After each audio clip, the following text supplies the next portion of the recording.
Hello again. My last live froze and I got kicked out of Facebook Live. So sorry. My Wi-Fi is horrible. My internet connection is bad. But anyway, I hope that this doesn't freeze on me again. Uh, just wanted to say hi to everyone. It's been a long. It feels like forever. I have been staying home like I was told to, but yeah, it's been very miserable, I'm sure, for a lot of you too. And New York opens up phase 1, barely phase 1 tomorrow. Can't help but feeling happy, but it's still not enough, but we're just phase 1. So feeling very excited. Hopefully we can go to phase 4 because we're supposed to be on phase 4 before we can socialize again, you know. Of course, those rules don't apply to rioters and so-called protesters. They get to break any rules, and you know, they even get to loot stores and destroy and burn things, but that's just, you know, that's the way it is. How is everybody?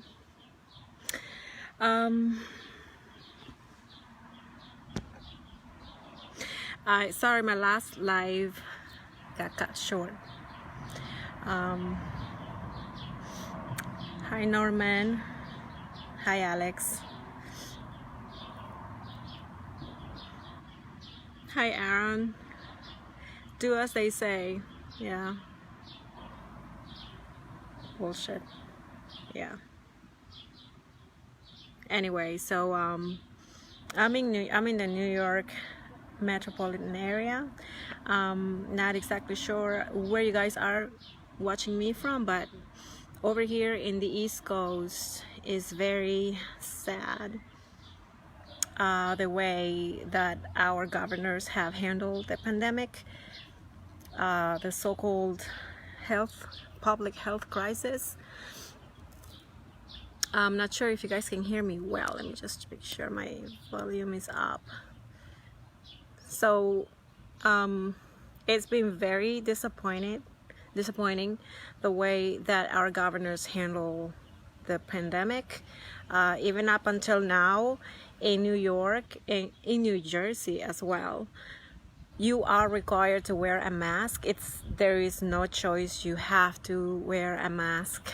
Otherwise, they just won't let you in the store. And it's an executive order, you know. There's no choice. It's not like you can say, all right, screw it, I'm gonna just walk into the store and I'm just gonna not wear my mask. You can't do that, because it's sort of like not only you get fined, but also the store owner gets fined, you know. So there's no choice there. And some states have had it so that have had minimum to no interruption, but in New York and in New Jersey, no such thing.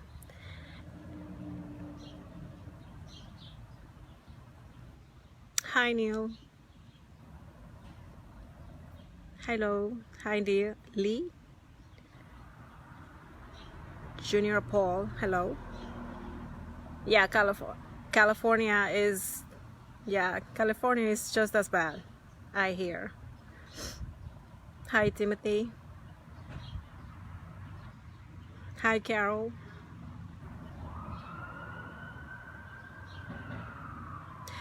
If you claim you wear a mask because you have a disability, I mean, you can try it, but it's just easier for me, at least for me, to just get on with life and just put the damn mask on, you know. Like, it's for me, I mean, I just have to be battling everybody, so I just wear the mask. I don't see, sometimes it's up to, you know. Sometimes I don't want to be bothered and I just wear the mask because I don't want people to come up to me, be rude, because people feel like they can be rude and disgusting, with disgusting, condescending attitudes about how you are threatening their health and stuff, whatever. I'd rather just not participate in that. I just don't want to. I'll just put my mask on, get my things, and leave the store, and then go home, and then I just stay home, because that's just what you have to do. No point in arguing here, really. Hi, Rick. Philadelphia mayor just as bad as New York mayor, and governor also soft and acts like a coward. It looks like we are all in the same boat. Yeah, pretty much. If you have a Democrat governor, if your governor is a Democrat, yeah, you're pretty much, because it's as if I'm not 100% certain about this, but it's as if they all coordinated this and got together and said, okay, well, this is the plan, this is what we're gonna do, and that's how we all got screwed. That's just me. It just feels like it, Agnieszka, hi Agnieszka. Hi Leonard.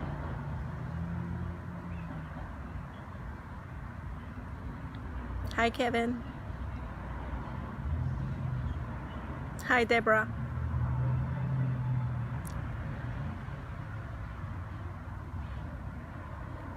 Yeah, small towns are really cool. I went to the beach a couple of weeks ago, and yeah, no one wears a mask. You don't see anybody walking around with a mask, and they don't bother you. Yeah, that's true. But you don't want to try that in metropolitan cities. I don't advise it. You want to know something? I don't feel safe in New York City anymore. I really, really don't. It's been, I think, I'm gonna say about 2 years that I just don't feel safe in the city anymore. If I not because you want to wear a Trump hat or want to wear want to wear politics on your shirt or something like that. No, it's not that. As a woman, as a regular citizen, I don't feel safe. There's there's always been weirdos and crazy people in the city, but this is worse. I've never seen it. I've never seen it like this before. I've never felt unsafe in the city before. But for the past year and a half, 2 years, it's pretty scary. They'll get you. You'll have crazy people, and I mean literally crazy people who belong inside a mental ward. They'll come up to you and they'll try to assault you. They're on the streets walking, and it's very scary. I just don't feel safe at all, and I'm scared of getting in the subway. And this was before the pandemic, right? And around January of this year, early January, they passed a bail reform law that made it so that people in jail who committed what they call it minor non-violent crimes, right, get released from jail. And so you can imagine they're walking the streets like with everybody else. They're taking the trains, and these are people who have been in prison because they have assaulted others, they have committed burglary, robbed. Those are considered non-violent, right? Unless you pretty much have killed somebody. If you have killed somebody, but if you have not, you're pretty much considered a non-violent. So the bail reform passed in early January this year, and it was crazy. Everything was upside down. It got even worse. The city's level of safety got even worse than it was already. So you can imagine, I myself personally, I can tell you several accounts where I got myself in the middle of situations where I could have been assaulted, I could have been harassed, but just because I am always very careful, I pretty much got myself saved. But I've seen it. I see it in the trains. I see it walking around. I actually got punched in the neck by some crazy guy who was just walking around crazy, and he was walking really fast, and as he was walking past me, he kind of swung his arm and it hit me right in the neck. And it was crazy because I mean just a little bit more force and I could have ended up in the hospital. It's crazy. And this was just some crazy guy that was taking the subway at the same time I was taking the subway. And that was like the first time I took the subway in so long, because I usually don't have the need to take the train. I usually walk wherever I have to go. So it's crazy. Yeah. So I don't feel safe. And now Andrew Cuomo signed this bail reform law, and now every single non-violent offender is out in the streets. And how safe can you feel? You know, it's crazy. And this has passed in a couple of other states. I'm pretty sure 4 more. I believe California is another state. Maybe 4 more other states that have already passed laws releasing prisoners from their jails, and they continue to push for more and more. They want to have this all around the states, all around the country. But it's so weird, you know.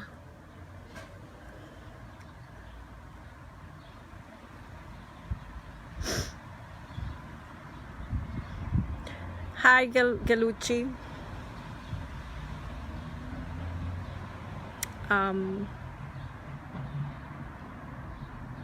Virginia. Leonard, moving out is easier said than done, but yes, believe me that a lot of people are moving out and a lot of people are trying to move out. The exodus of people fleeing from New York is very high, is what I've seen in the news. Keith Brewer from Ohio. Hi, Keith. Hi, Donna.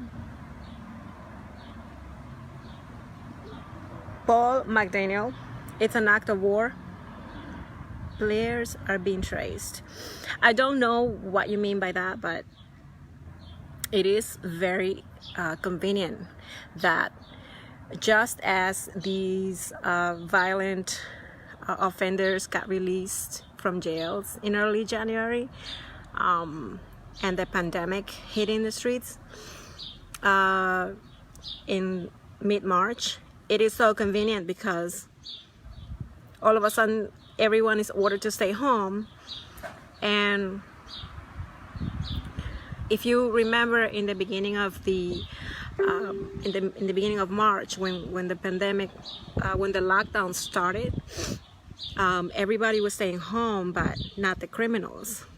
So you had to stay home, not because you didn't want to catch the. I felt like I wanted to stay home, not because I didn't want to catch the virus. I felt like I had to stay home because I was scared. I was more scared of the criminals that were allowed to be out in the streets than I was scared of getting the virus. That's how it is, you know, for me at least. And it's crazy. It's ridiculous. I was so you feel hopeless and helpless in many situations. Hi, Donna from Louisiana.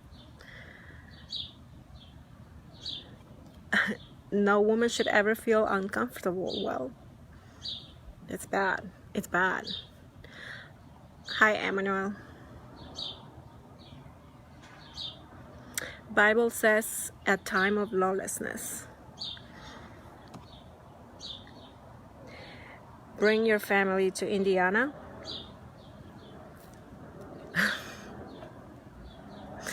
But you know, I agree, you know, but at the same time, if you can fight a little bit, if you can fight a little bit for your cities, is it worth it? I don't know. I can't tell you if it's worth it for you, but if you can fight a little bit, those who do stay because they have to stay because they have no choice, fight for your cities, organize, get more involved. But yeah, I wish nothing, but because of my safety, I feel like I have to leave. I don't feel safe. I don't feel safe. I think I need a glass of water.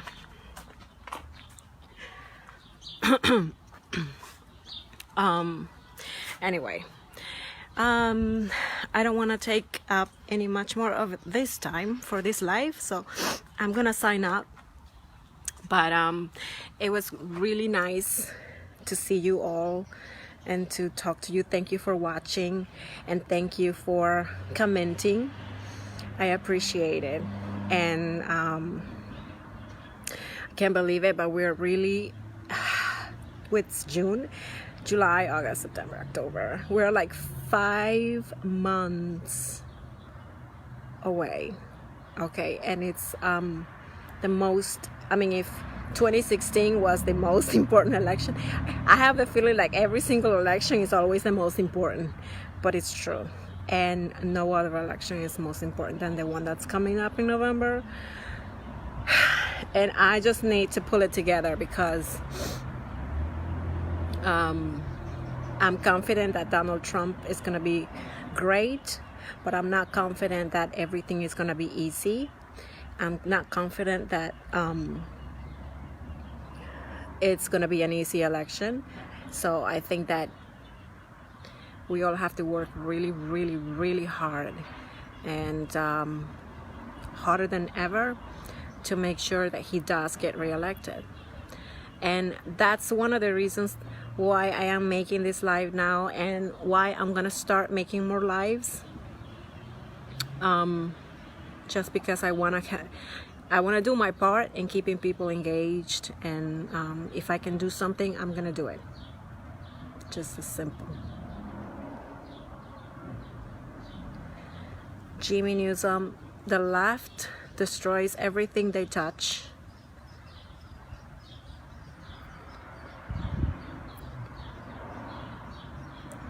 Okay, anyway, well, I think I'm going to sign out. Hi Mariano, how are you? I forgot, I almost forgot. I have a group that I started for those of us who are in the East Coast. If you live in New York, or if you live in New Jersey, I have a group called New York, New Jersey Hispanic Republicans. And the reason why I made it Hispanic is because I want to bring awareness to the Hispanic community that feels, those who are Republicans that feel left out. So, but that doesn't mean that if you're not Hispanic, you cannot join. So feel free to come over and join that group. Even if you're not Hispanic, you are welcome. I want to grow that group a little bit more. With my goal is for it to be full of New York, New Jersey Hispanic Republicans, but everyone else is welcome to join that group and join the conversation. You're welcome to come in.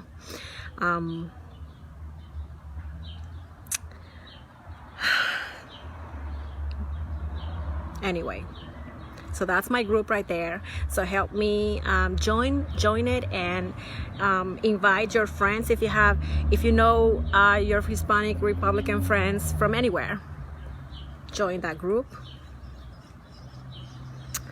De Blasio said, Keith Brewer, De Blasio said he was proud of his daughter for looting and rioting, and she did get arrested. Yes, that's the mayor of New York City. That's the way it is in New York. Jack Spice. Hello, Jack. God has your back. Me, it's Thank you so much. I love that. I love that comment. Thank you. Thank you. Thank you. Hi, Lauren. Thank you. Anyway, okay, guys. It was great to see you all. Thank you so much again for watching, and I'll see you again sometime. I'll be back soon. Bye.